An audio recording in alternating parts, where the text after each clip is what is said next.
Hey guys, I'm going to show you how to replace the daytime running lights on a Honda Clarity. There's a 2018 Honda Clarity. Now, the reason why we're doing this is because if that housing of the DRL lights gets wet and water gets in, it shorts, and then you can't use your air conditioning and HVAC systems. So on the previous video, I told you, or I went through how to remove the bumper cover so we get to the daytime running lights. But if you just go disconnect the daytime running lights, you could just work it from underneath the panels, reach your hand in and unplug that power plug for the DRL that is broken. That way it doesn't short and it doesn't blow your fuse. So I noticed that when it shorts, it blows the fuse, and then replacing the fuse doesn't help because it still shorts again because of the water inside.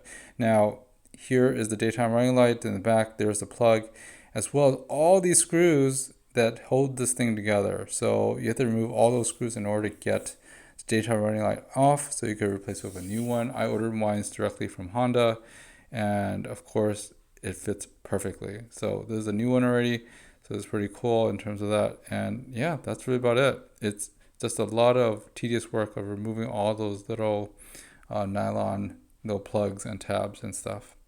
Just be careful. Have a good one. See you next time. Thanks for watching. Bye-bye.